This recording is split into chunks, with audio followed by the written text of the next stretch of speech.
সত্যি আমাদের মেয়েদের জীবনটা বড়ই প্যাঁচালো জীবন। এতদিন থাকার পর আমি বাড়িতে যাচ্ছি আর হঠাৎ দেখে একটা শালিক পাখি মারা গেছে। হ্যালো সবাইকে, আমি তনু। আমি একটু ভালো আছি আর আশা করি তোমরা সবাই খুব খুব ভালো আছো।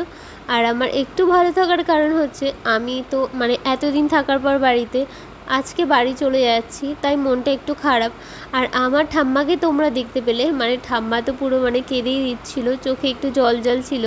ঠাম্মারও মনটা খারাপ হয়ে গেছে, আমি এতদিন ছিলাম আর এখন বাড়ি চলে যাচ্ছি, তো কি আর করব বলো, আমাদের মেয়েদের জীবন তো এটাই। আর ওইদিকে সৌরভকে দেখলে ও গেছে অটো দেখতে আসছে কিনা। তো আমাদের বাড়ি থেকে তো সেমনভাবে দেখা যায় না যে অটো আসছে কিনা। তো আর এইদিকে বোনকে দেখছো, আমার বোনও ওরও মনটা খারাপ হয়ে গেছে, যেহেতু ও আর আমার মাম্মা একই সেম বয়সে, ওরা এতদিন একসাথে খেলার পর ওর বোনুরও মনটা একটু খারাপ হয়ে গেছে, তাই ও আমাদের সাথে আর কি বাড়িতে যেতে চাইছিল। তো বলছে আমার জন্য চিপস কিনে নিয়ে আসবে আর আমার জন্য জুস কিনে আনবে, সেটাই বলছিল। আর এইদিকে দেখছো অটো চলে আসছে, তাই আমরা সবাই ব্যাগপত্র নিয়ে রেডি হয়ে বেরোচ্ছিলাম আর কি। তো আমি আবার আমাদের বাড়ির আশেপাশে ওই জেঠিমা কাকিমাদের সব বলতে গেছিলাম যে সবাইকে আমি আজকে চলে যাচ্ছি, তো তোমরাও সবাই যেও আমাদের বাড়িতে। তাই সবাইকে বলে আসার পর তারপরে আমিও যাচ্ছিলাম। তো মনটা খুবই খারাপ লাগছিল, ভালো লাগছিল না। এতদিন থাকার পর কারই ভালো লাগে বলো, বাপের বাড়ি থেকে শ্বশুরবাড়ি যাওয়ার পর সত্যি খুবই মনটা সবারই খারাপ হয়ে যায়। তো এইদিকে আমরা যাচ্ছিলাম সবাই রাস্তার দিকে। আর একটা ঘটনা হয়েছে, আমাদের গরু ঘরটা দেখলে তো গরু ঘরটার ওখানে না একটা সাপ এসেছিলো। তো সেই সাপটাই সৌরভ দেখাচ্ছিলো। তো আমি না ভিডিও করতে গেছিলাম, ভিডিও করতে করতে ততক্ষণে সাপটা না চলেও গেছে, তাই আমার আর দেখা হয়নি। আর এইদিকে দেখো আমার ঠাম্মাকে আমি আমার ঠাম্মাকে ধরে ধরে রাস্তায় নিয়ে যাচ্ছিলাম। আমার ঠাম্মা ওরা সবাই আমাকে আগিয়ে দিতে যাচ্ছিলো।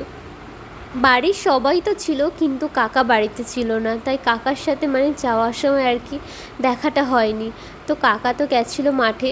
আর এই দিকে দেখছো টোটো চলে এসছে।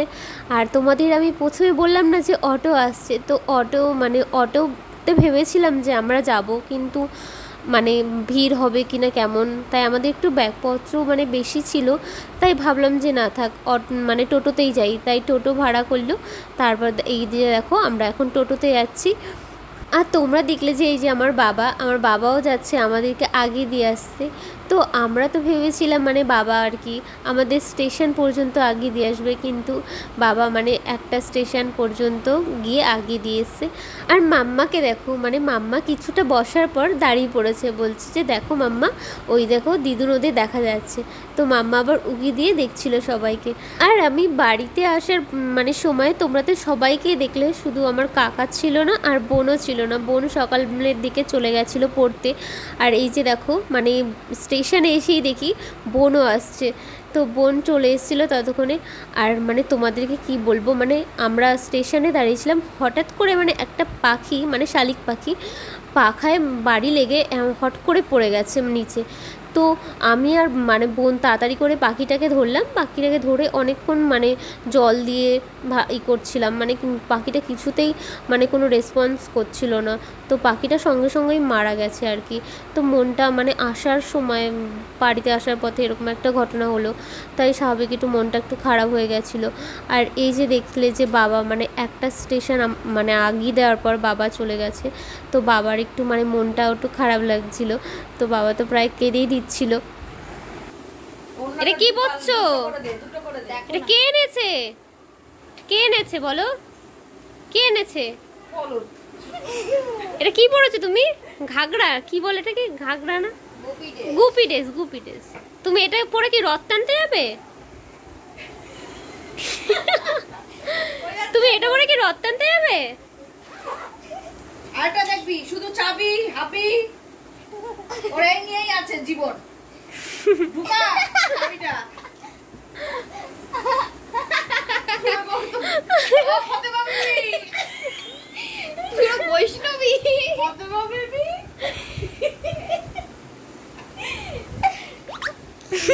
এটা কি সেছো?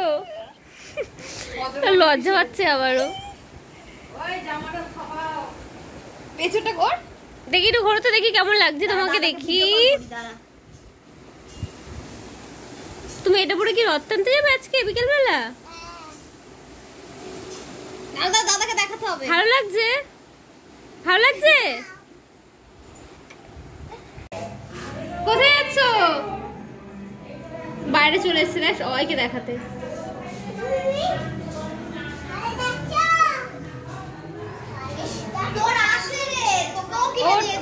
ওর মনটা খারাপ হয়ে গেছে, ও এরকম পড়েছে, সবাই ও কি করছে।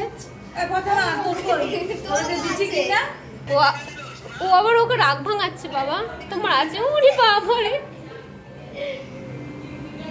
জামাগুলো পড়ে যাচ্ছে তো।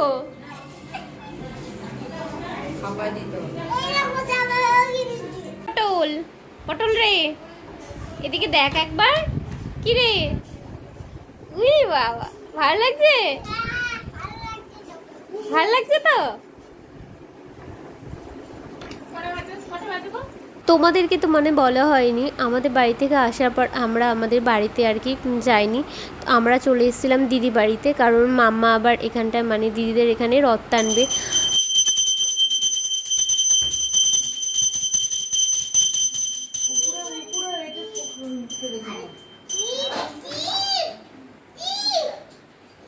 এই দেখো মাম্মাকে দেখো, মাম্মা তো রেডি হয়ে গেছে রথ টানার জন্য।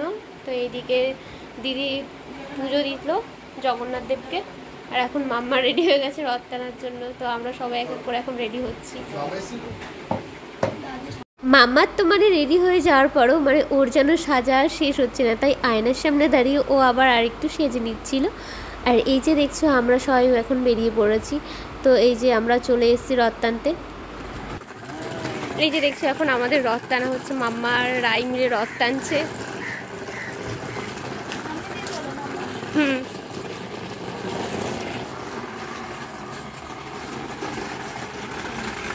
আসো।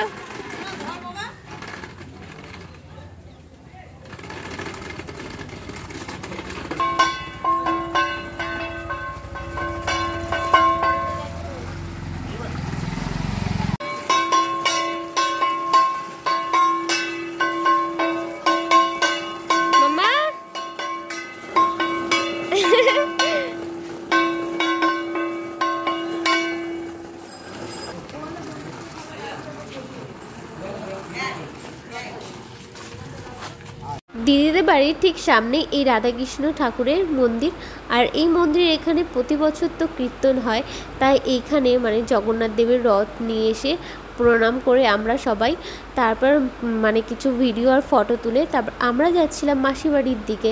দিদিদের বাড়ির সামনে গলিগুলো দিয়ে আর কি ঘুরে ঘুরে আমাদের রথ নিয়ে যাচ্ছিলাম।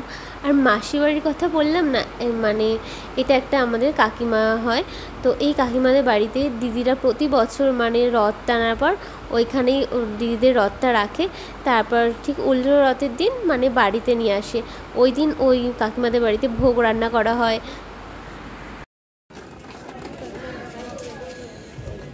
এই যে দেখেছো আমরা মানে রথ টানার পর এই যে মাসি বাড়ি চলে এসছে, এইখানে প্রতিবার ওদের বাড়িতে রাখা হয়, মানে সুমিদের বাড়িতে।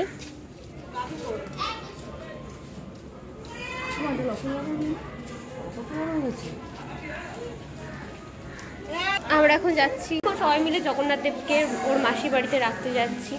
তো ওদের বাড়িতেই দিদি ওরা প্রতিবার জগন্নাথ দেবকে রাখে।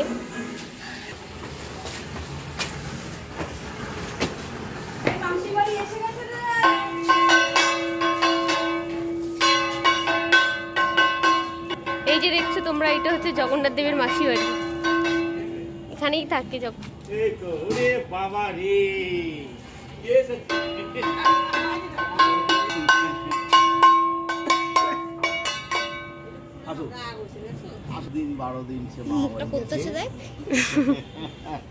পুরো ভাঙিয়ে গেছে, গরম লাগছে না? পাখার তলে চলো, জলটা এনেছো।